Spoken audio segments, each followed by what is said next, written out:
मेरा बेटा 21 साल का है सर। उसे सिगरेट और का एडिक्शन है और मैंने काउंसलिंग से, प्यार से, परिवार से, रिहैबिलिटेशन से कोशिश की पर असफल रही हूँ। और हम चाह रहे हैं कि बेटा ये जो नशे की हालत है इसको छोड़ करके साधारण होश की हालत में आ जाए। यही हम चाह रहे हैं, हमारा बेटा भी वैसा ही हो जाए जैसे सब लोग हैं दुनिया के।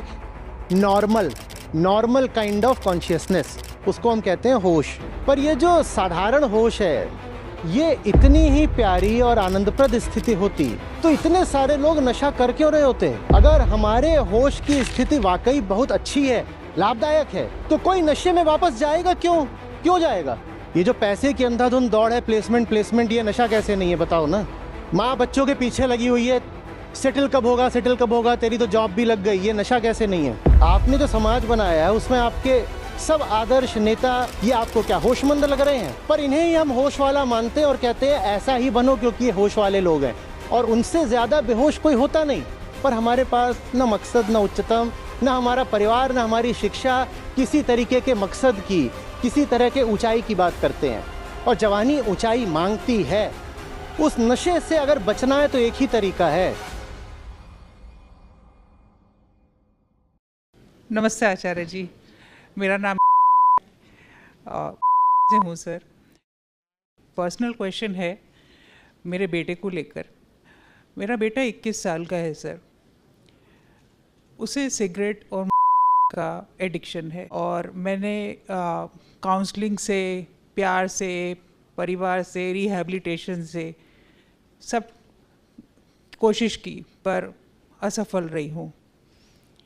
और इसके कारण वो हर बार मैनिपुलेट कर जाता है, मैं उसमें आ जाती हूँ।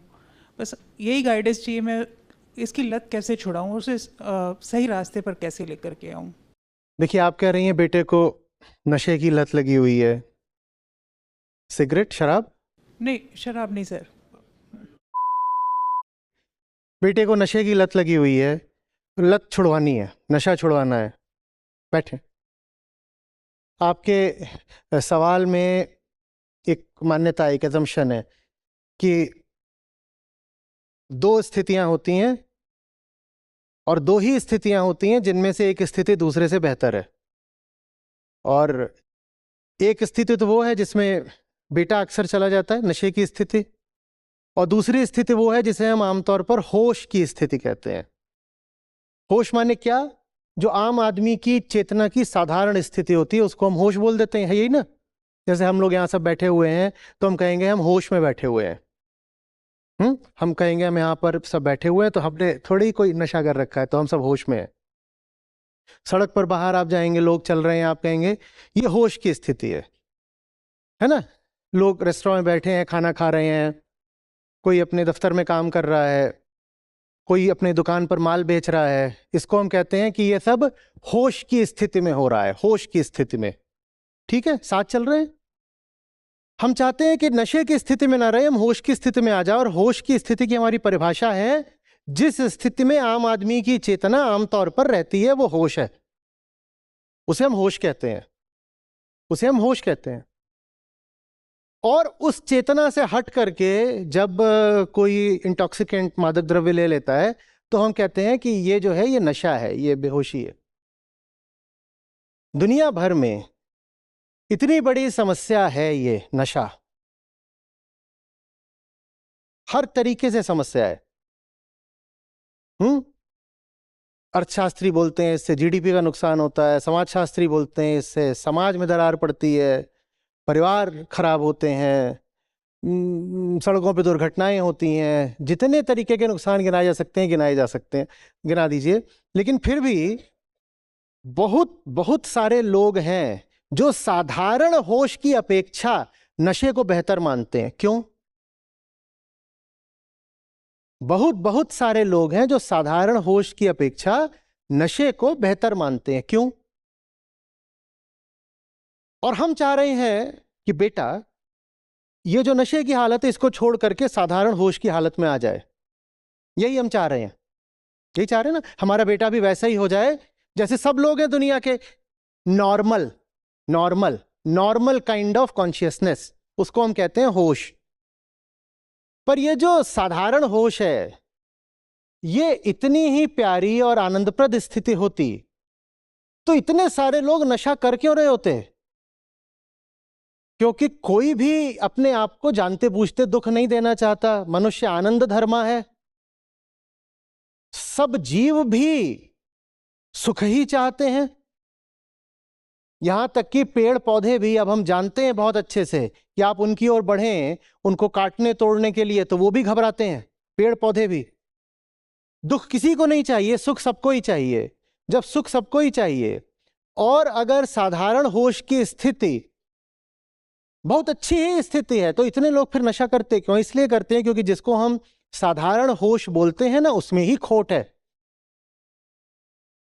जिसको हम साधारण होश बोलते हैं और वो जो होश है, जो सदहोश कॉन्शियसनेस की साधारण स्थिति, वो निर्माण है शरीर का और समाज की ताकतों का। समाज की ताकतों में सब आ जाता है, इतिहास आ जाता है, राजनीति आ जाती है, धर्म आ जाता है, अर्थव्यवस्था आ जाती है, संस्कार आ जाते हैं, सब आ जाता है। वो सब जब मिलते जुलते हैं तो उससे परिभाषित हो जाता है कि साधारण होश माने क्या। और जो साधारण होश की हालत है ना, बहुत अच्छी होती नहीं है। और इसीलिए जब आप नशे से किसी को वापस लाना चाहते हो साधारण होश में, तो आप उसका रिहेबिलिटेशन वगैरह कितना भी करवा लो, आप उसको वापस लाते हो, आप पाते हो वापस नशे में चला जाता है। फिर हम कहते हैं उसको लत लग गई है। लेकिन मैं तो एक बहुत साधारण मासूम सा सवाल पूछ रहा हूं, अगर हमारे होश की स्थिति वाकई बहुत अच्छी है, लाभदायक है, तो कोई नशे में वापस जाएगा क्यों? क्यों जाएगा? कोई भी अच्छी चीज को छोड़ करके गड़बड़ हालत में जाना चाहता है क्या? कोई नहीं जाना चाहता। तो हम जिसको सामान्यतया होश कहते हैं, क्यों ना पहले उसकी जांच पड़ताल करें, क्योंकि ये होश कोई आसमान से नहीं उतरा है। जिसको हम कहते हैं नॉर्मल कॉन्शियसनेस, वो एक बनाई हुई चीज है, वो एक कंस्ट्रक्ट है जिसको अर्थव्यवस्था ने बनाया है, जिसको तमाम तरह की विचारधाराओं ने बनाया है, जिसको लोकधर्म ने बनाया है। और आपसे कहा जाता है कि ये सब चीजें हैं और तुम इनको मानोगे तो तुम होशमंद कहलाओगे। और कोई अगर उसमें चैन ना पाए तो वो क्या करे? साधारण होश की जो हालत है, अगर वो बिल्कुल बुझी राख जैसी हो, जिसके नीचे थोड़ी बहुत जो आग है वो भी दब जाती है, समाप्त हो जाती है, तो क्योंकि आमतौर पर नशे की शुरुआत जवानी में ही होती है और जवानी दहकना चाहती है। और आपने जिसको कहा है होशमंद होना, उसमें दहकने के लिए कोई जगह है नहीं। आप चाहते हो वो आग होने से पहले राख हो जाए, और वो राख ना होना चाहे तो अब उसे कोई बहुत ऊंचा अच्छा तरीका तो मिल नहीं रहा है। जीवन दर्शन उसने जाना नहीं है, विश्व का उत्कृष्ट बोध साहित्य उसने पढ़ा नहीं है, पर उसको यह दिखाई दे रहा है कि दुनिया, परिवार, समाज मुझसे जो कराना चाहते हैं, मैं वैसा नहीं रहना चाहता। ये एक तरीके से चाहते हैं कि मैं सोचूं, मैं वैसे नहीं सोचना चाहता। तो ले दे करके वो एक रास्ता चुन लेता है, ऐसा रास्ता जो बहुत गलत, बहुत खतरनाक भी हो सकता है, पर मरता क्या ना करता, वो यही रास्ता चुन लेता है। वो रास्ता है नशे का।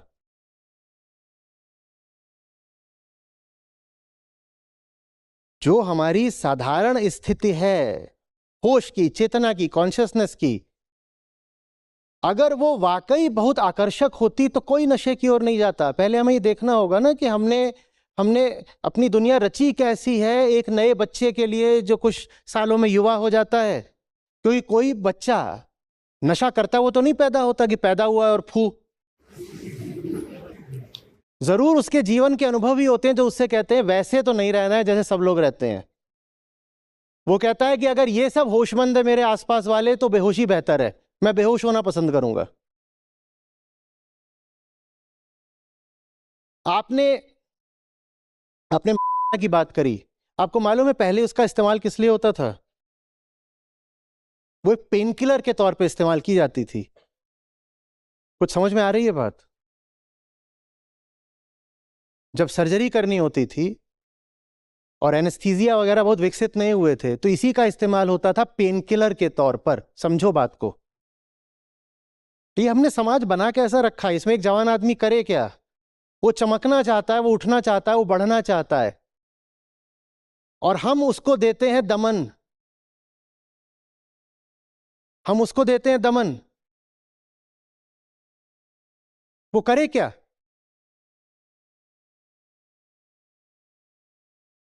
तो फिर अलग अलग तरीके के नशे स्वीकार किए जाते हैं,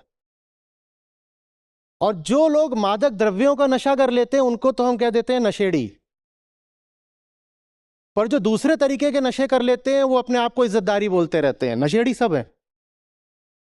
उनको ये लगता रहता है हम थोड़ी नशा करते हैं। ये जो पैसे की अंधाधुंध दौड़ है, प्लेसमेंट प्लेसमेंट, ये नशा कैसे नहीं है बताओ ना?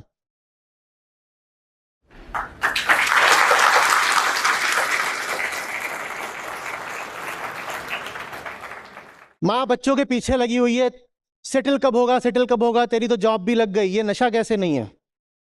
माँ को नशेड़ी क्यों ना बोलें?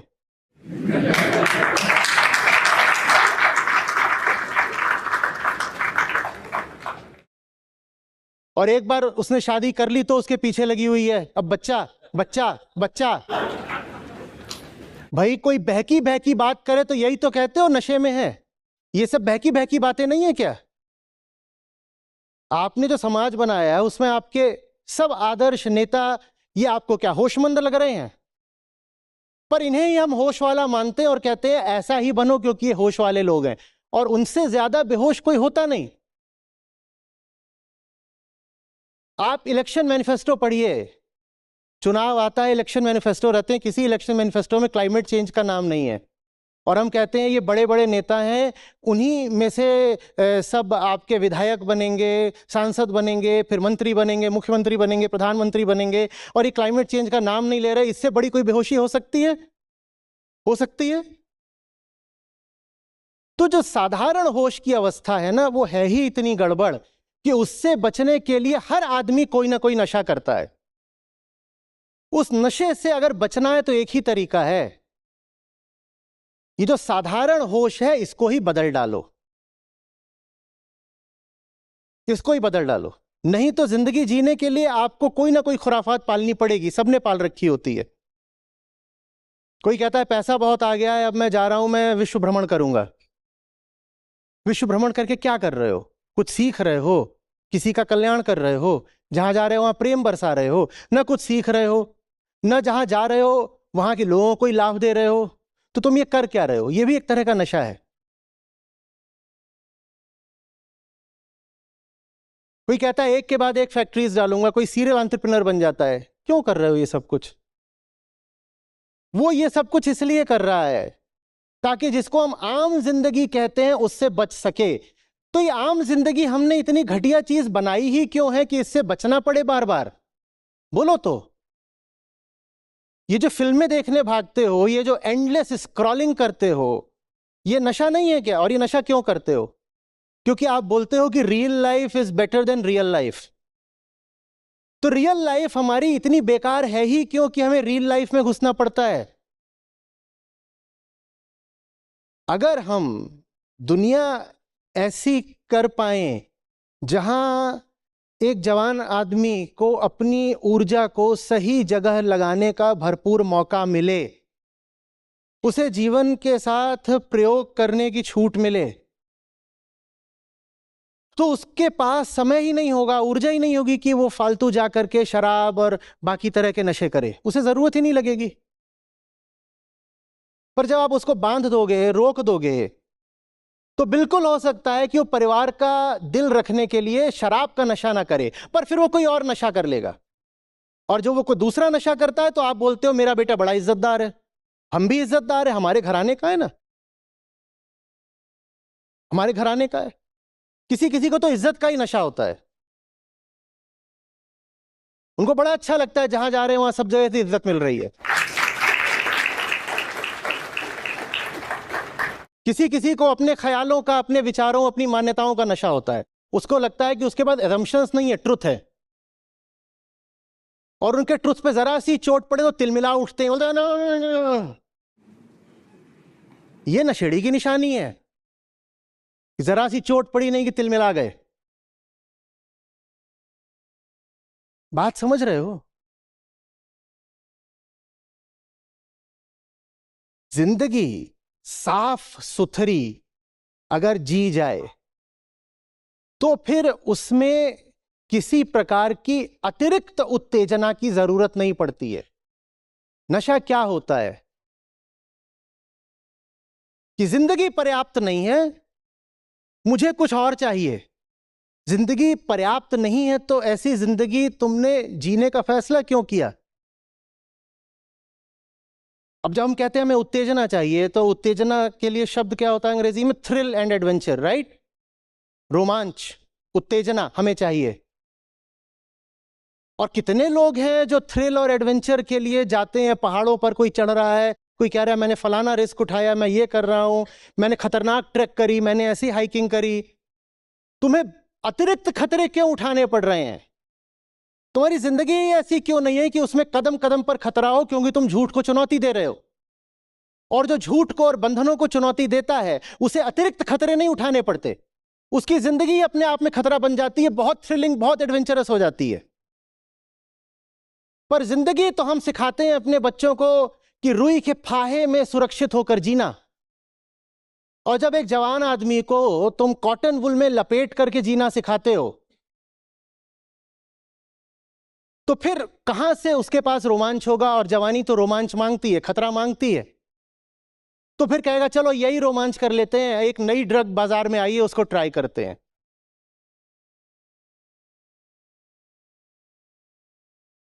जिसको जीने के लिए सही मकसद मिल गया वो क्यों कोई नशा करेगा? जिसको जीने के लिए उच्चतम मिल गया वो क्यों किसी और दिशा में जाकर अपना एक पल भी खराब करेगा? पर हमारे पास ना मकसद, ना उच्चतम, ना हमारा परिवार, ना हमारी शिक्षा किसी तरीके के मकसद की, किसी तरह के ऊंचाई की बात करते हैं। और जवानी ऊंचाई मांगती है, क्योंकि अब आप बच्चे नहीं हो, आप अपने आप से सवाल करते हो मैं पैदा किस लिए हुआ हूं, मुझे करना क्या है? और उसका जब कोई जवाब नहीं मिलता तो आप इन सवालों से, अनुत्तरित अपने प्रश्नों से घबरा करके कहते हो नहीं नहीं नहीं, मन से इन बातों को हटाओ, मन से इन बातों को हटाओ। उसके लिए फिर किसी ने आकर के आपको एक पुड़िया थमा दी, आप उस रास्ते पर निकल पड़े, बहक गए।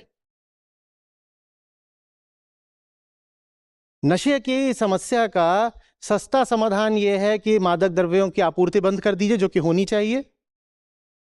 बॉर्डर सील कर दीजिए, जो कि होना चाहिए। Vigilance, law and order, enforcement, ये सब तगड़े हों, जो कि बिल्कुल होने चाहिए। जो पकड़े जाएं उनका कन्विक्शन रेट हाई होना चाहिए, बिल्कुल होना चाहिए। ये सब होना चाहिए। लेकिन ये सब सतही समाधान है, ये सतही समाधान है। असली समाधान तो तभी मिलेगा जब किसी जवान आदमी को समाज से भाग करके अपने लिए एक काल्पनिक कॉन्शियसनेस रचने की जरूरत ही नहीं रहेगी। जब आप नशे में होते हो ना तो आप एक अपना अलग काल्पनिक जगत रच लेते हो। काल्पनिक जगत आपको रचना इसलिए पड़ता है क्योंकि ये जो तथ्यों का जगत है, द वर्ल्ड अराउंड यू, इसमें आप कुछ ढंग का कर नहीं पा रहे होते हो। तो आप कहते हो चलो घंटे 2 घंटे के लिए ही सही, पर हमें दूसरी दुनिया तो मिल गई। दूसरी दुनिया की जरूरत पड़े ही क्यों? ये जो हमारी दुनिया है, हम इसी को ऐसा क्यों नहीं बना सकते कि किसी को दूसरी किसी दुनिया में, नशे की दुनिया में भागना ही ना पड़े?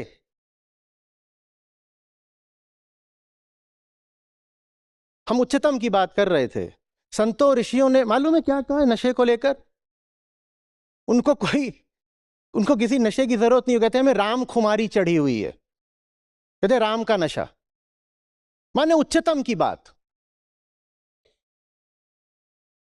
किसी छोटी चीज से खुद को बांधोगे तो कितना भी खुद को समझा लो, ऊपर ऊपर मान जाओगे भीतर कुछ बैठा है जो छुटपन से, क्षुद्रता से कभी राजी होता नहीं है। और जब वो राजी नहीं होगा तो किसी न किसी तरह की खुराफात करेगा, कोई ना कोई वो अपने लिए नशा ढूंढ लेगा। पर हम सब बहुत होशियार लोग हैं। जैसा हमने कहा कि दौलत का नशा हो, शोहरत का नशा हो, 50 और तरीके के नशे हों, उनको हम नशा मानते ही नहीं। उनको हम नशा मान लें तो ये पोल खुल जाएगी कि हमारा जीवन, हमारा समाज बड़ा गड़बड़ चल रहा है। क्योंकि अगर ये खुल गया कि भाई किसी जगह में, किसी शहर में, किसी देश में, किसी प्रांत में 95% लोग नशेड़ी हैं, तो फिर तो विध्वंस हो जाएगा ना। तो हम ये नहीं मानना चाहते कि वास्तव में नशा तो 95% कर रहे हैं। हम अपने आप को सांत्वना दे लेते हैं ये बोल करके कि सिर्फ 5% नशेड़ी हैं, बाकी सब ठीक है, बाकी कोई नशा नहीं करते, सिर्फ 5% नशेड़ी हैं।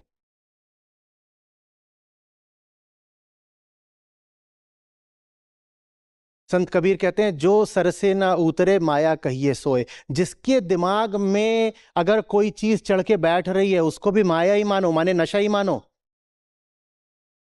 और यहां कोई नहीं बैठा ऐसा जिसका दिमाग खाली हो। सबके दिमाग में कुछ ना कुछ कीड़ा लगा ही हुआ है। किसी को ये खुराफात चल रही है, भाई को नीचा कैसे दिखाऊं। किसी को ये चल रहा है, फलानी शादी आ रही है, वहां देवरानी से ज्यादा आकर्षक कैसे दिखूं। ये सब नशे नहीं है क्या?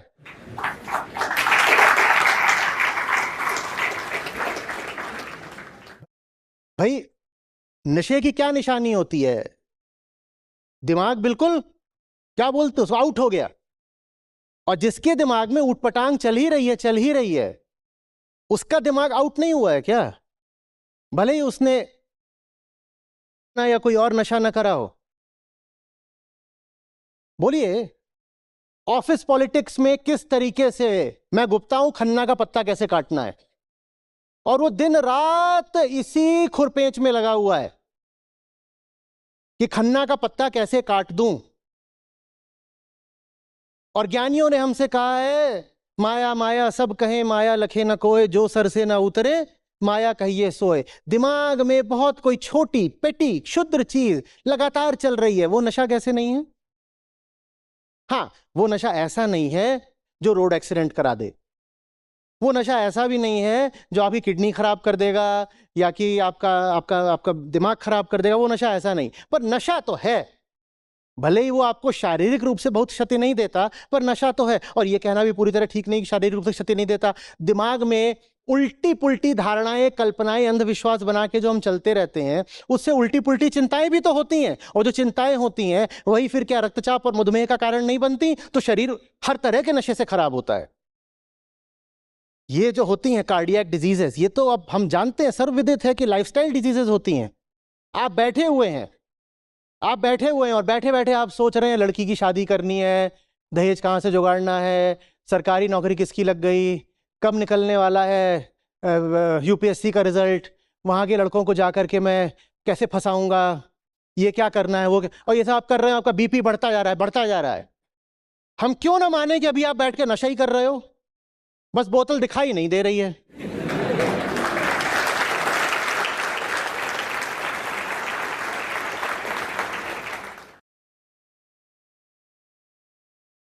आ रही बात समझ में?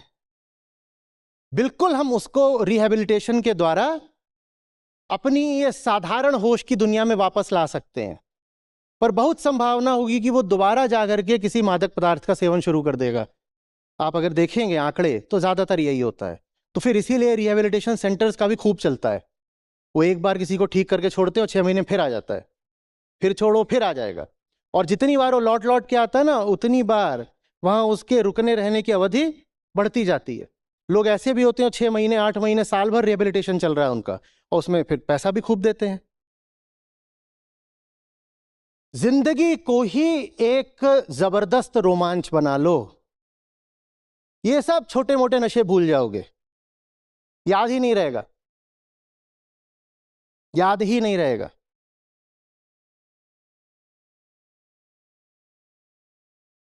एक सज्जन आए थे मेरे पास, उनकी सिगरेट नहीं छूट रही थी। तो बोले आपको सुनने से छूट गई। मैंने कहा पर मैंने तो इस किस्म का कभी कोई लेक्चर उपदेश दिया ही नहीं। आमतौर पर ये सब बातें न मुझसे किसी ने पूछी है ना मैंने करी है कि सिगरेट कैसे छोड़नी है, तो आपकी सिगरेट छूट कैसे गई? बोले नहीं, आपके कहने से नहीं छूटी है, आपने कहा उससे नहीं छूटी है, आपको सुनने से छूटी है। मैंने कहा मतलब? बोले मैं दिन का डब्बा खाली कर देता था। बोले हाँ। बोले उपाय क्या निकाला? बोले अभी मैं दिन में कई कई घंटे बैठ करके आपको सुन रहा होता हूं, और जब सुन रहा होता हूं तो सिगरेट फूकने का ख्याल ही नहीं आता। बोले ये जितने घंटे आपको सुन रहा होता हूं उसमें कहीं भी आप सिगरेट वगैरह छोड़ने की बात नहीं कर रहे। आपने शब्दों में बिल्कुल नहीं कहा सिगरेट छोड़ दो, पर जब आपको सुन रहा होता हूं तो सिगरेट छूट जाती है, उस वक्त ख्याल ही नहीं आता। और जो आपने कहा अगर मैंने उसको ध्यान से सुना है तो मन कुछ ऐसा हो जाता है कि उसके बाद ये सब लगता ही नहीं कि डब्बा खोलो फूंको, ये सब लगता ही नहीं। मैंने कहा अच्छा ठीक है, आप सुनते रहिएगा। समझ में आ रही है बात? ये सब खुराफातें हैं, और ये जीवन में तभी प्रवेश करती हैं जब जीवन में खाली स्थान होता है। जिंदगी में खाली जगह छोड़ ही क्यों रहे हो? छोटी सी तो जिंदगी है, उसको पूरे तरीके से सही काम में आहूत कर दो, जैसे यज्ञ में आहुति दी जाती है। मैं कहता हूं ऐसे जलो जैसे कोई मोमबत्ती हो और दोनों सिरों से जल रही हो। अब उसके पास बैठ के कोई फालतू काम करने की कहां जगह है? वो दोनों सिरों से जल रही है, उसे प्रकाश से इतना प्यार है, वो कह रही मेरी जिंदगी जल्दी खत्म हो जाएगी कोई बात नहीं, पर रोशनी होनी चाहिए।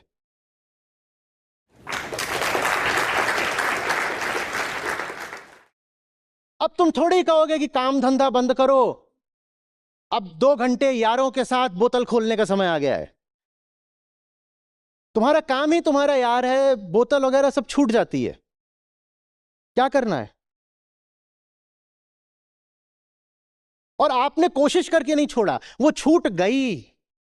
कुछ इतना अच्छा, इतना सुंदर, इतना आवश्यक मिल गया कि भले ही सोचा भी अच्छा आज तो पीना है, आज बोतल खोलनी, भले ही सोच के भी रखा था, भूल गए।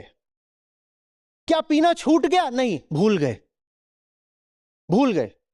कुछ दूसरी चीज है जो बहुत जरूरी मिल गई। ये गांजा, अफीम, चरस और एलएसडी और शराब और ये सब क्या हुआ? क्या हुआ? भूल गए। पुराना स्टॉक बहुत पड़ा हुआ है हॉस्टल में, घर में, जहां कहीं भी रहते हैं, पर उसको उठाना भूल गए। ये हो जाता है। और जब ऐसे छूटता है ना कि कोशिश कर करके नहीं छोड़ा, वो छूट गया, it dropped, it just dropped, मुझे पता भी नहीं चला और छूट गया, तब समझो कि सचमुच छूटा है। पर सचमुच तभी छूटेगा जब पहले जीवन को एक सार्थक अर्थ दोगे। और जीवन को सार्थक अर्थ आप मान्यताओं पर और रूढ़ियों पर चलकर कभी भी नहीं दे पाओगे। एक आदमी जो गलत नौकरी करके बैठा हुआ है, बहुत संभावना ये नशा करेगा।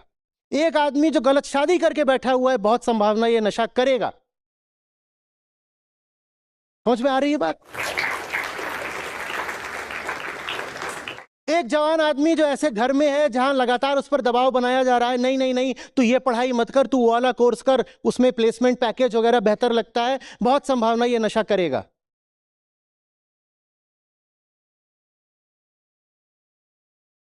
और जिसके पास साफ सुथरी सही जिंदगी है, वो सही जिंदगी ही अपने आप में इतना बड़ा संघर्ष होती है कि आप और कुछ नहीं मांगते। बहुतों के मन में ख्याल आ रहा होगा पर मेरी तो नौकरी भी गलत है, शादी भी गलत है, पर मैं तो नशा नहीं करता।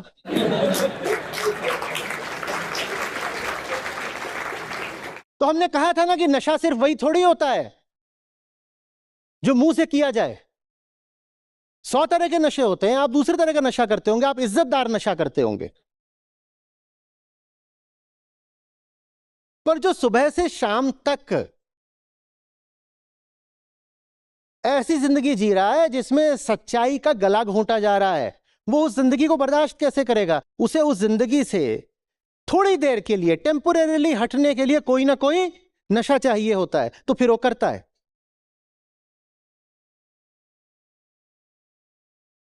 और एक दूसरे आदमी को भी सोच लो, उसकी साधारण होश की जिंदगी इतनी प्यारी है कि उससे बर्दाश्त नहीं होता कि होश एक पल को भी खोए। एक दूसरा आदमी ऐसा भी हो सकता है। एक लेखक है, वो लिख रहा है और पूरे होश में लिख रहा है, और आपने जाकर के उसको शराब पिला दी और वो कह रहा है कि अब मेरे अक्षर कांप रहे हैं, अब सही शब्द पकड़ में नहीं आ रहा है, अब मेरे मुहावरे ढीले पड़ रहे हैं, वो आदमी कहेगा दोबारा मत पिला देना, मुझे मेरे काम से प्यार है और ये जो तुमने अभी मुझे पिला दी ना, इसकी वजह से मेरे प्यार में बाधा पड़ती है, दोबारा पिला मत देना मुझे।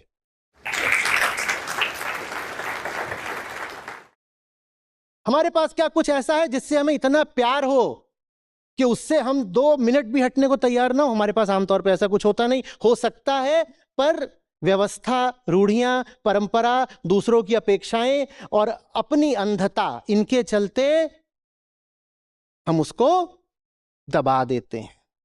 पैदा तो सब प्रेमी होते हैं, पर प्रेम को दबा देते हैं। और उसको दबाओगे तो तमाम तरह के रोग पैदा होंगे, जिसमें से नशा एक रोग है।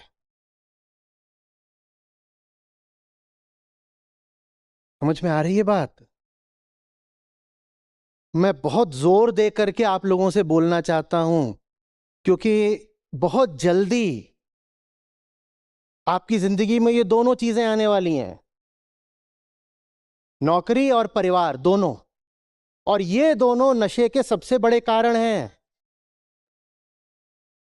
बहुत सारी तो नौकरियां ऐसी होती हैं जो चल नहीं सकती हैं बिना नशे के, जानते हैं आप?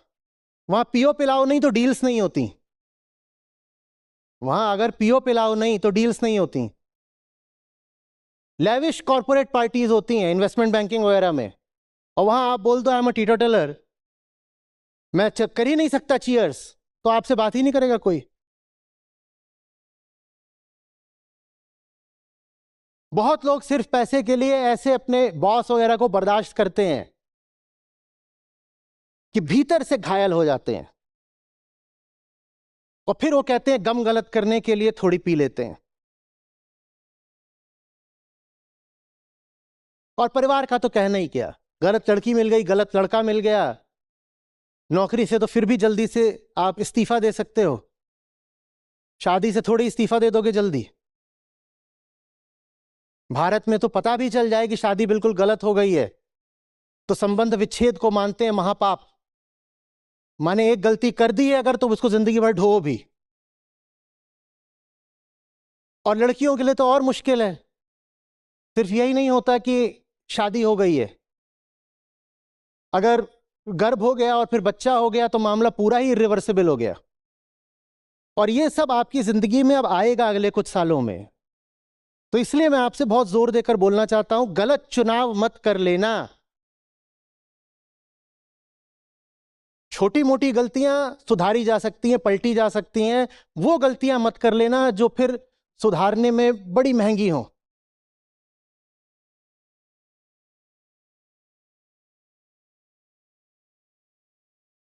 इधर उधर जाकर के व्यर्थ में कोई दहेज के लिए शादी कर रहा है, कोई माँ बाप के दबाव में शादी कर रहा है, कोई जाति देख के शादी कर रहा है, कोई कह रहा है बाकी सब ठीक है पर अभी धर्म फंस रहा है मेरा जा करके, कोई सिर्फ सेक्सी फिगर देखकर शादी कर रहा है, और उसके बाद फिर तुम नशे खानों में पाए जाओ तो तुम ही जिम्मेदार हो। मैं आपसे बोल तो रहा हूं, पर मुझे पता है मेरे बोलने के बाद भी, पर अपनी ओर से जितनी कोशिश कर सकता हूं बचाने की कर रहा हूं।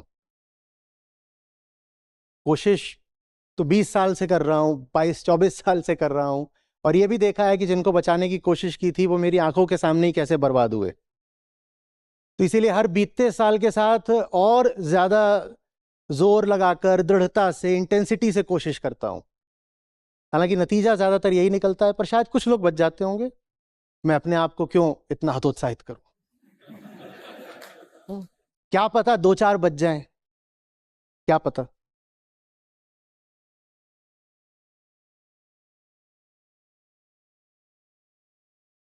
बेटे को कुछ ऐसा दीजिए जिसके लिए वो जी भी सके और मर भी सके, सारे नशे छूट जाएंगे।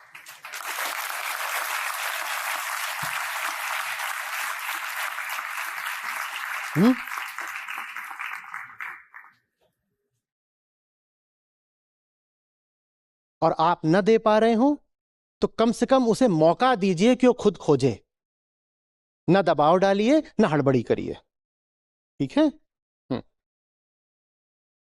Good evening, sir. Sir, I am Satvik Upadhyay. I am currently pursuing BTech in Electrical Engineering from MNIT Bhopal. Sir हम अपने माँ बाप से दूर इधर रह रहे हैं। ऐसे कई लोग होते हैं जो हमारे जीवन में अशांति पैदा करते हैं, मतलब हमारी शांति भंग कर देते हैं। लेकिन जब भी हम उनका साथ नहीं छोड़ पाते हैं, हम उन्हें जब भी अपना मान के रखते हैं, हम जब भी उनके साथ जुड़े रहते हैं, जबकि वो कंटिन्यूसली हमारे जीवन में अशांति पैदा कर रहे हैं। तो ऐसा क्यों होता है सर?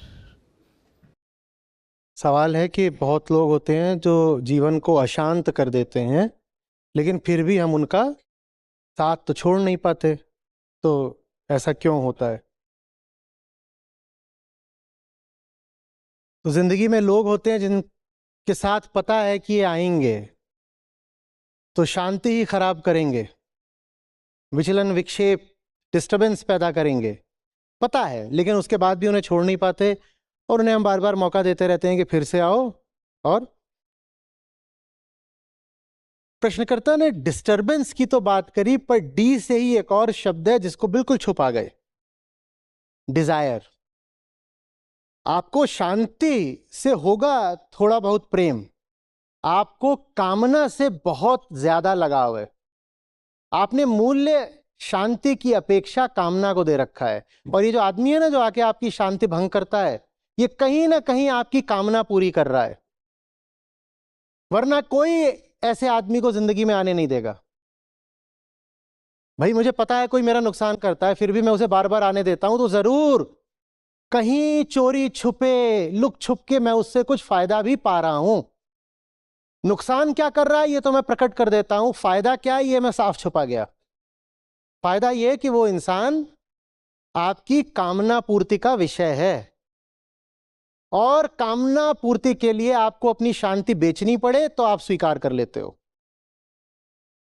आप कहते हो कामना पूरी होनी चाहिए भैया, सुख मिलना चाहिए, मौज आनी चाहिए, भले ही पल दो पल की। उसके बाद अगर घंटों तक, हफ्तों तक भी तिलमिलाते रहो, बेचैन रहो, तो कोई बात नहीं, 2 पल तो मज्जा आया ना। हाँ, पर जब तिलमिलाने के हफ्ते आते हैं तो कहते हो अरे बड़ा गलत हो गया, हम तो नहीं चाहते थे कि बेचैनी मिले, हम तो दुख नहीं चाहते थे, और ये आदमी है, इसका पता है दुख देता है, फिर भी हमने इसको आने दिया। ये घटना अकस्मात नहीं थी, संयोग नहीं है, इसके पीछे एक नियम है, सिद्धांत है। और सिद्धांत यह है कि तुम्हारी जिंदगी में वही होगा जिसको तुम मूल्य देते हो। संयोगवश कुछ नहीं होता, संयोगवश बाहरी घटनाएं हो सकती हैं, तुम्हारे भीतर जो कुछ भी हो रहा है वो तुम्हारे चाहने से ही हो रहा है। तो तुम अगर कहते हो कि मैं डिस्टर्ब हो गया, ये बाहरी घटना नहीं है, बाहर कोई तूफान नहीं आया था, तूफान भीतर आया था, भीतर के तूफान तुम्हारी सहमति के बिना नहीं आ सकते, ये नियम है। बाहर कुछ भी होता रहे, भीतर जो हो रहा है उसमें तुम्हारी अनुमति, सहमति शामिल है। जब मूल्य ही इस बात को दे रखा है कि थोड़ी देर का सुख मिल जाए, जब यही बात अपने आप को समझा रखी है कि बहुत बड़ी है, तो फिर शांति को कौन सम्मान, कौन कीमत देगा? और ये मुझे कैसे पता कि थोड़ी देर का सुख बड़ी बात होती है? मुझे कैसे पता कि कामना पूर्ति का बड़ा महत्व है? वो मुझे व्यवस्था ने, फिल्मों ने, शिक्षा ने, मेरे दोस्तों ने, परिवार ने, संस्कार ने, समाज ने सिखाया। क्योंकि यहां तो सब कुछ ही शांति के लिए नहीं है, किसके लिए है? सुख के लिए है। और जो आदमी सुख को शांति से ज्यादा महत्व देता है, उसे सुख तो कभी मिलता ही नहीं, वो शांति से भी हाथ धो बैठता है। आप जाते हो, आपके बड़े बूढ़े आपको आशीर्वाद भी क्या देते हैं? सदा शांत रहो। क्या बोलते हैं? सदा प्रसन्न रहो, सुखी रहो, फूलो फलो, फूलो फलो। और फूलो फलो ही नहीं होता भाई, दूधो नहाओ, पूतो फलो।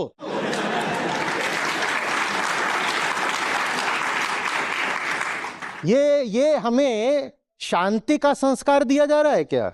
नहीं, क्योंकि जो लोक धर्म है ना, लोक धर्म, लोक संस्कृति, पॉप कल्चर, पॉप रिलीजन, जिसका आम आदमी व्यवहार करता है, जिसको हम मानते हैं कि यही तो धर्म है, वो पूरे तरीके से कामना पर आश्रित है, जिसको हम अपना कल्चर और रिलीजन बोलते हैं। उसके केंद्र में डिजायर बैठी है। इसीलिए आप उन जगहों पर बहुत जाते हो, आपने देखा होगा किसी जगह के बारे में बात हो जाए, वहां मनोकामनाएं पूरी होती हैं, खट से भीड़ लग जाती है ना। हाँ, मनोकामना। किसी भी जगह का हमें अगर महात्म्य बताना होता है कि ये बड़ी बढ़िया जगह है आध्यात्मिक दृष्टि से, तो कहते हैं अरे वहां जो जो गए उन्होंने जो मांगा मिल गया, सारी इच्छाएं पूरी होती हैं फलानी जगह जाकर के। तो हमें जो संस्कार ही मिले हैं ना, वो इच्छा पूर्ति के मिले हैं। किसी तरह जो चीज हम चाहते हैं वो मिल जाए बस। तो जो तुम चाहते हो मिल जाता है, उसको सुख बोलते हैं। शांति सबसे ऊंची बात है, और शांति के लिए जो कीमत अदा करनी पड़े कर देनी चाहिए। ये हमें सिखाया कब गया? तो पहली बात तो हमने ये देखा कि अगर हमें चैन की जगह बेचैनी पसंद होती है, तो उसका कारण यह है कि हम खुद बेचैनी को मूल्य देते हैं, कोई बाहरी बात नहीं है। और दूसरी बात हम ये देख रहे हैं कि ये जो मूल्य हम कह रहे हैं कि हम देते हैं, ये मूल्य भी हमारा नहीं है, हमें सिखा दिया गया है। हमें सिखा दिया गया है। आप किसी को बधाई कब देते हो? जब उसे बहुत शांत पाते हो। कभी हुआ है ऐसा कोई सामने से चला आ रहा, आप उसको देखो और कहो बधाई हो? आप कितने शांत हैं। हाँ, किसी के यहां नई गाड़ी आ जाए तो आप बधाई देने पहुंच जाओगे। क्या? कंजम्पशन की चीज, भोग की चीज। भाई हम जिंदगी को बिल्कुल धरातल पर आकर परखना चाहते हैं। किसी के अगर बच्चा हो जाए, बच्चा भी नहीं, पुत्र रत्न, तो उसको बधाई देने पहुंच जाओगे। भाई किसी के नहीं बच्चा, उसकी जिंदगी बहुत शांत चल रही है, तो बधाई देने जाते हो? बधाई हो, आप बख्श दिए गए। चाहते हो क्या बधाई देने?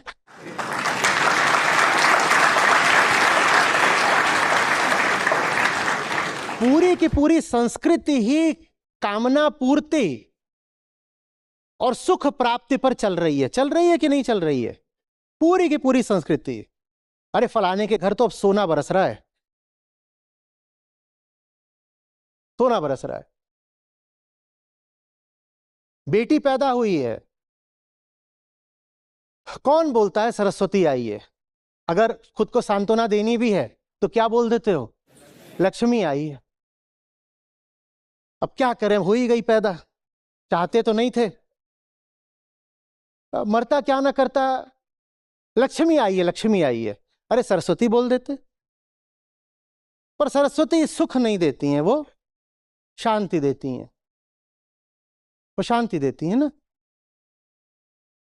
ज्ञान तो शांत करता है। बात आ रही है समझ में? हमें कूट कूट करके हर दिशा से ये बात भर दी गई है कि मज्जा बड़ी बात है, और मज्जा भी कैसा? सस्ता, सस्ता, चीप, मोमेंटरी प्लेजर्स, चीप टिटिलेशंस, ये सब हमें चाहिए। और ये जब मिलता है तो फिर हम उससे इनकार करने की हालत में रह ही नहीं जाते, क्योंकि हमने इस मूल्य को स्वीकार कर लिया, आत्मसात कर लिया है। क्या? कि मज्जा तो बड़ी बात होती है। लोग अपनी इंस्टाग्राम डीपी वगैरह लाते हैं, फेसबुक प्रोफाइल लगाते हैं, वो अपने शांति के क्षणों की लगाते हैं क्या? वो कब लगाएंगे? देखो मैं डिस्को थीक में हूं और मस्त झूम रहा हूं, और किसी को स्ट्रेटेजिकली खड़ा कर रखा है कि बस जब झूम रहा हूं तभी फोटो लेना,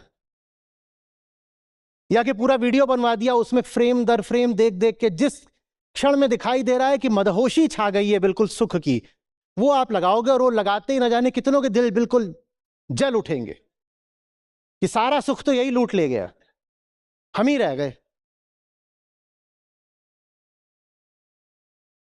ये सब क्यों हो रहा है? क्योंकि सुख की प्रकृति से हम अनभिज्ञ हैं। क्यों? क्योंकि जीवन शिक्षा, आत्म शिक्षा, अंदरूनी शिक्षा, जिसको आप अध्यात्म भी बोल सकते हो, पर अध्यात्म बोलो तो डर जाते हो, तो जीवन शिक्षा बोल लो, वो जीवन शिक्षा हमें कभी दी ही नहीं गई। उस जीवन शिक्षा की जगह हमको बहुत सतही किस्म के संस्कार दिए गए हैं, जिसमें यह है कि ऐसी चीज हो जाए तो सुख मनाओ, ऐसी चीज हो जाए तो बधाई गाओ।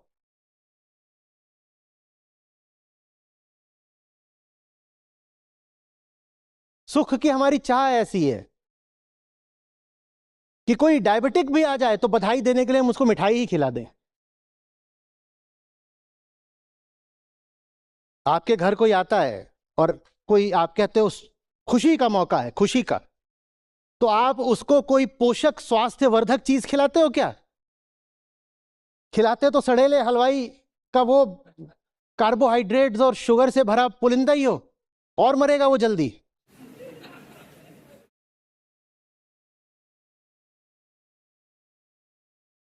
सुख,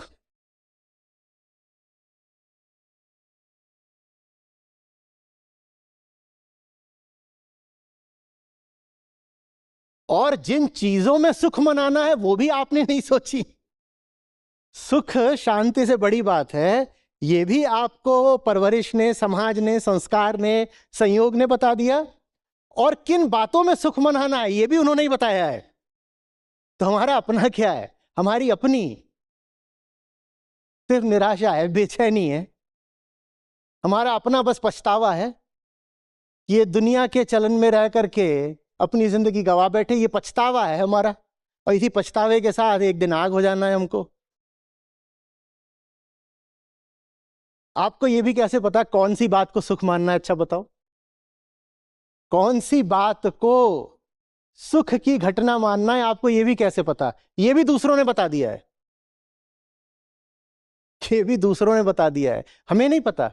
इसीलिए तो एक समाज में एक बात को माना जाता है कि ये खुशी की बात है, दूसरे समाज में बिल्कुल उससे विपरीत चीज को माना जा सकता है खुशी की बात है। और एक ही समाज में एक शताब्दी में एक चीज को मानेंगे ये खुशी की है, और किसी और शताब्दी में किसी और चीज को मानते थे कि ये खुशी की है, विपरीत बात भी।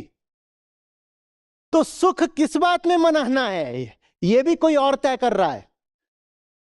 हम बस क्या भोगने के लिए हैं?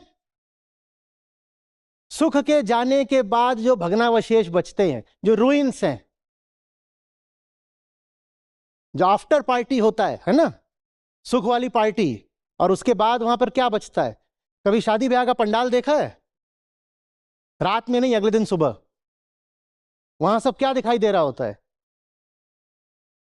हाँ, रात की मदहोशियों के बाद असली जिंदगी, वो हमारी जिंदगी है। रात आई चली गई और अब ये बचा है, दो पल के सुख ने ये छोड़ा है। किस किस ने देखा है क्या हालत रहती है जब सब चले आते हैं, उसके बाद पंडाल की और जो जगह होती है, लॉन वगैरह, मैदान, उसकी क्या हालत रहती है? देखिए ना, वो हालत, वो हमारी जिंदगी है। मैं कहा करता हूं लोगों से कि शादियों में जाओ ना जाओ, शादियों के बाद जरूर जाओ। आप जवान लोग हैं, आपको पूरी जिंदगी जीनी है। अपने आप से पूछिए, what to value, what is really important. इनके सस्ते जवाब स्वीकार मत करो, किसी और की बात को उधारी स्वीकार मत करो। उधार की ही वरना जिंदगी रह जाएगी। खुद पूछो अपने आप से, मैं इस काम में क्यों उतरूं? मैं फलानी बात को मैं क्यों महत्व दूं?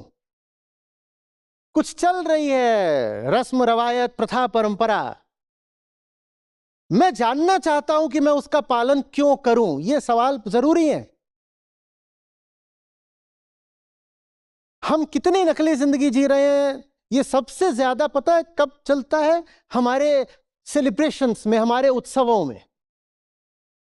ऊपर ऊपर से सब ऐसे दिखा रहे होते हैं जैसे खुश हैं, सुखी हैं, और सेलिब्रेशन से ज्यादा कहीं नहीं पता चलता कि हम कितने ज्यादा बेचैन हैं, खोखले हैं, दुखी हैं। कहीं पर पार्टी जैसा कुछ हो रहा हो, वहां चले जाना और समझ जाओगे कि ये सुख चीज क्या होती है।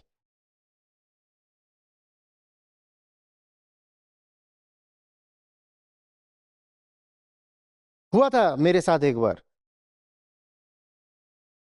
आपकी उम्र का था, उससे भी जरा सा पहले की ही बात है। तो भाई सच्चिदानंद घन हम कहते हैं, भीतरी बात, असली बात। आनंद को हम कहते हैं स्वभाव है, आनंद सबको चाहिए। मैं भी पार्टीज में जाता था और गया 2 बार 4 बार और फिर जाना बंद कर दिया।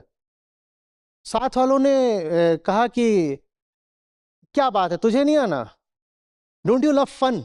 बिल्कुल यही शब्द थे 4 एग्जैक्टली, आज भी याद है। Don't you love to have fun, don't you want to have fun. तो मैंने जवाब दिया था, I didn't find anybody there having fun and hence I will not come. हाँ, मुझे भी तब जॉय वाला शब्द नहीं था, तब फन की बात हुई थी, बिल्कुल साफ याद है, फन। तब उन्होंने कहा था फन, आओ we'll have fun, good fun. मैंने कहा I also want to have good fun, but where is the fun. मैं अपने आप से झूठ नहीं बोल सकता, वहां लोग बहुत सारे थे और बहुत कुछ हो रहा था और बहुत शोर था और म्यूजिक था और डांस था और ये वो खाना पीना हर तरह की चीज चल रही थी। But to tell you the truth, I didn't find anybody really having fun. मुझे वो सब के सब मिजरेबल लगे, उदास और भीतर से हताश, और उन्होंने ऊपर ऊपर खुशी पोत रखी थी ऐसे। हाँ जी आइए जी, गुड मॉर्निंग जी, आज तो बहुत अच्छा दिन है जी। Come on.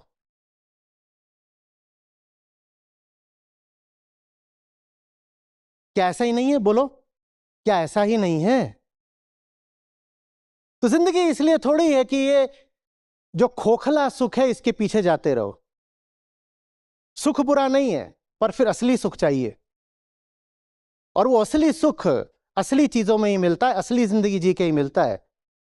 ये छोटी छोटी बातों से असली सुख नहीं मिल जाता। उपनिषद कहते हैं ना अल्पे सुखम, अल्प माने छोटा। छोटी जिंदगी जी करके, छोटे विषयों को अपना उद्देश्य बना करके, छोटे छोटे लक्ष्य रख करके तुम्हें कभी सुख नहीं मिलेगा। यो है भूमा तत्सुखम। भूमा माने बड़ा, विशाल, अनंत। अपने आप को अनंत को समर्पित करो, लक्ष्य अपना आसमान जैसा बनाओ, तब आनंद में जीते हो। आसमान जिंदगी के आखिरी पल तक नहीं मिलना, पर जिंदगी मौज में बीतेगी। जिंदगी मौज में बीतेगी क्योंकि लक्ष्य ऐसा बनाया कि उसके लिए आराम से जिए फिर मरे। और छोटी सी चीज, उसको लक्ष्य बनाया, उसको पा भी लिया, तो भी वैसे ही मिजरेबल रहोगे जैसे हमेशा से थे। मिजरेबल समझते हो ना? क्या? दुखी, संतप्त। पा लिया, लोग आ रहे हैं, बधाइयां दे रहे हैं, अरे वाह बंटू का तो बड़ा पैकेट लग गया है। और बंटू कह रहा, क्या बताएं, बंटू कह रहा है ये पैकेज वगैरह से ज्यादा मजा तो मुझे इंस्टाग्राम में आता है। वो पैकेज वाली जॉब में जाकर भी वहां बाथरूम में छुप छुप के रील्स ही देख रहा होगा।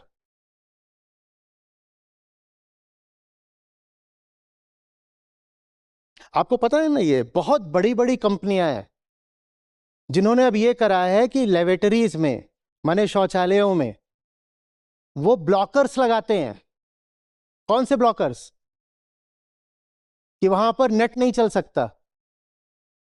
और ये मैं बिल्कुल कई फॉर्च्यून 500 कंपनीज हैं उनकी बात कर रहा हूं। बेंगलोर में भी ऐसा खूब हो रहा है। अब वो इतना पैसा दे रहे हैं और वो कहते इतनी बड़ी बड़ी बातें, ये वो ऐसा वैसा, टॉप की जॉब, बढ़िया लड़की मिलेगी, दहेज अच्छा मिलेगा, इधर उधर प्रेस्टीज, 50 बातें। पर वो जो लड़का ही नहीं, 35 साल के मैनेजर हैं, वो भाग के जा रहे हैं वहां पर, बंद कर रहे हैं अंदर, कमोड के ऊपर बैठ जाते हैं और वहां क्या कर रहे हैं? स्क्रॉलिंग कर रहे हैं, और करते ही जा रहे हैं, करते ही जा रहे हैं। हार कर ये करना पड़ा कि यहाँ पर जो है आपका वाईफाई चलेगा ही नहीं, नेट ब्लॉक करो। ये होता है जब आप छोटी चीज को लक्ष्य बनाते हो। वो मिल भी जाती है तो भी भीतर छटपटाहट बनी रहती है, और आप फिर टुच्चे कामों पर अपनी भड़ास निकालते हो।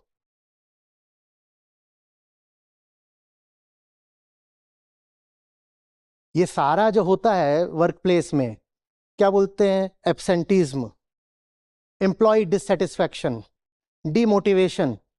ये सब क्यों होता है? इसीलिए होता है क्योंकि तुम जिस नौकरी में हो सबसे पहले तुम्हें करनी ही नहीं चाहिए थी, तुम गलत काम में हो। तो सही काम क्या है वो तुमने कभी अपने आप से न पूछा न तलाशा। तुम तो पत्ते की तरह थे, समाज की और संयोग की हवा तुमको जहां ले आई, तुम वहां आकर पड़ गए, संयोग से इस नौकरी में हो। अब ये अर्थ नहीं रखता कुछ काम तुम्हारे लिए, तो जियोगे कैसे इसके लिए? तो घड़ी ताकते रहते हो कब समय हो जाए घर भागे, और कब 30 तारीख आए तो सैलरी मिले। किसी ने कहा है दुनिया में सबसे अगर बेकार कोई खोज है, the most futile of all pursuits, वो है द परस्यूट ऑफ हैप्पीनेस। जब कोई सीधे सीधे कहता है कि मुझे खुशी चाहिए, तो उसे सिर्फ दुख मिलेगा। जो कहता है मुझे खुशी नहीं चाहिए, मुझे सार्थकता चाहिए, उसे चुपचाप आनंद मिल जाता है। जो खुशी के लिए इधर उधर हाथ पांव फेंकता है, उसे खुशी तो क्या ही मिलती है, दुख मिलता है। और जो कहता है खुशी हटाओ, खुशी वगैरह की हम परवाह नहीं करते, मुझे सार्थकता चाहिए, पर्पस चाहिए, सही जिंदगी चाहिए, उसने मांगी थी सार्थकता, उसे सार्थकता के साथ में आनंद मुफ्त मिल जाता है। सार्थकता मांगिए, आनंद अपने आप मिल जाएगा।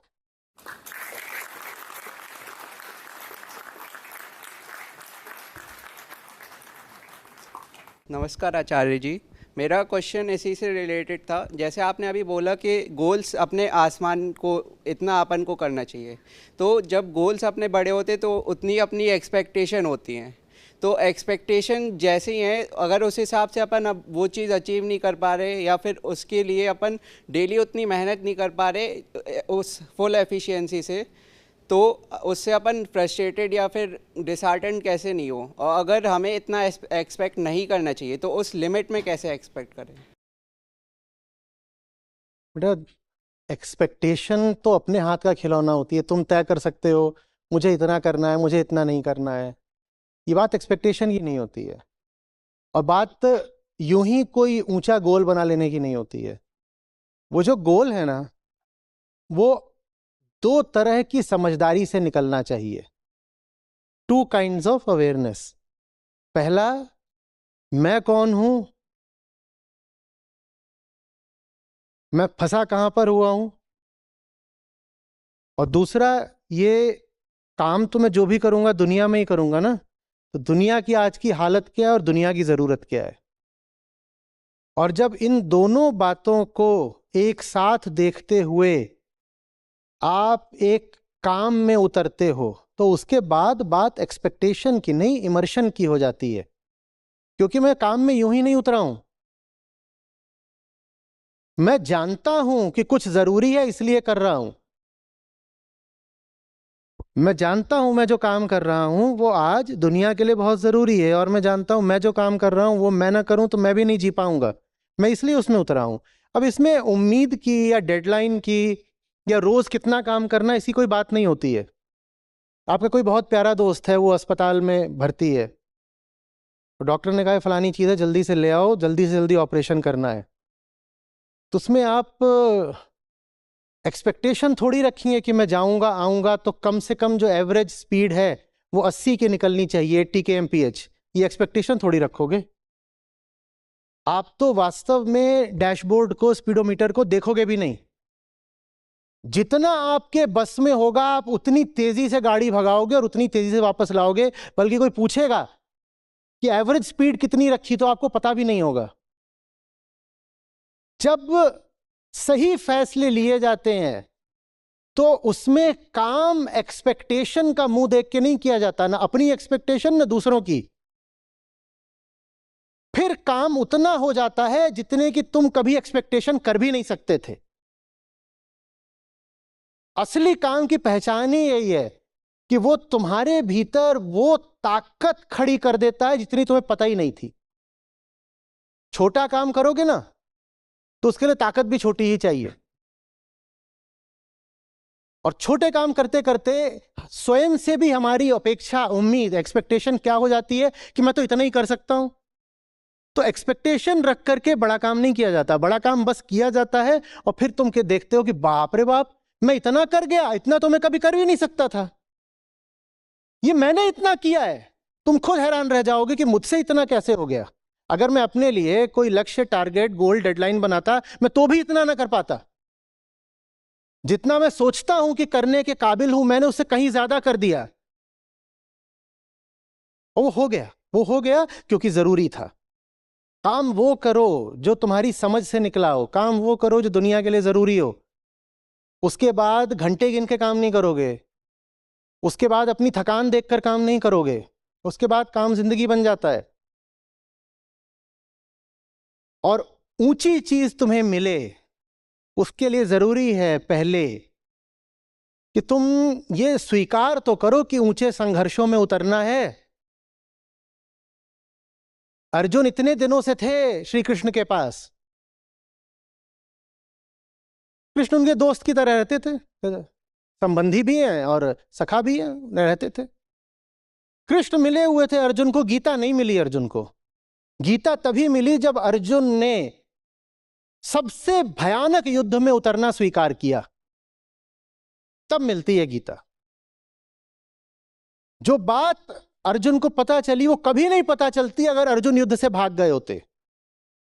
अर्जुन ने अपना ही जो प्रचंड रूप देखा, अर्जुन की अपनी उम्मीदों एक्सपेक्टेशन से आगे का अर्जुन ने जो अपना योद्धा रूप देखा, वो अर्जुन खुद भी कभी नहीं देख पाते।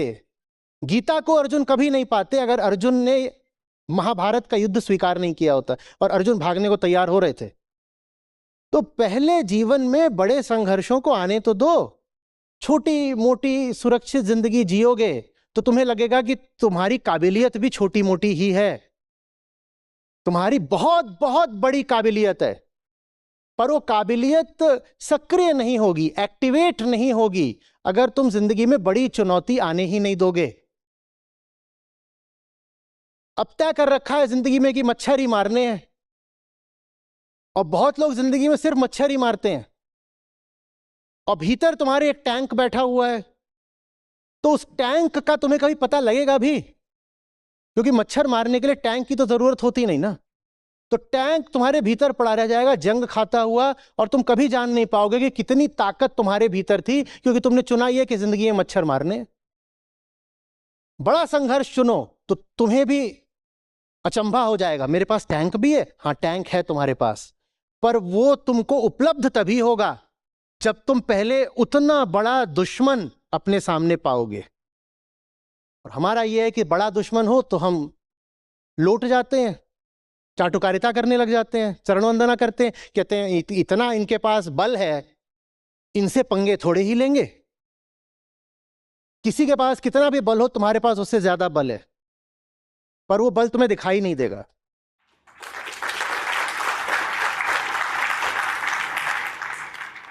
वो बल तुम्हें दिखाई नहीं देगा जब तक तुम उसका आह्वान नहीं करोगे, इन्वोकेशन।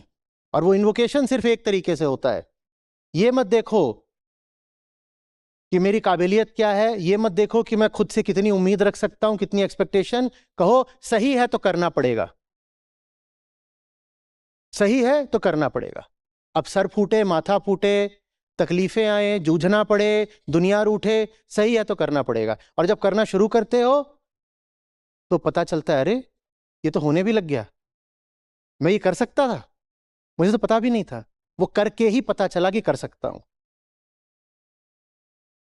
नमस्ते, मेरा नाम पूनम है। मैं आचार्य जी के गीता सत्रों से लगभग 1 साल से जुड़ी हूँ। अगर मैं बात करूँ कि आचार्य जी की शिक्षाओं के बारे में, तो जब से मैंने आचार्य जी के गीता सत्रों से कुछ सुनना शुरू किया है, तो उसके बाद से मैंने अपने जीवन में काफ़ी बदलाव देखे हैं। जैसे कॉलेज के बाद मैंने किताबें पढ़ना बिल्कुल बंद कर दिया था। अब लगभग इन 10 महीने में मैंने लगभग 50-60 बुक पढ़ी है। काफ़ी कुछ जानने को मिला। पहले इतनी जिज्ञासा नहीं रहती थी जीवन में, जो समाज ने बताया उसी के अनुसार जीवन जी रही थी। आचार्य जी के सेशंस के बाद जो मेरे जो मन में कुछ सवाल थे उसके उत्तर मिले हैं। अभी जैसे पहले खेल में, संगीत में और जगह पार्टिसिपेट नहीं करती थी। अब मैं समय का जो सदुपयोग है वो करने लगी हूँ। तो मैं सभी को सजेस्ट करूँगी आचार्य जी के गीता सत्रों से अवश्य जुड़े, आप भी अपने जीवन में बदलाव पाएंगे।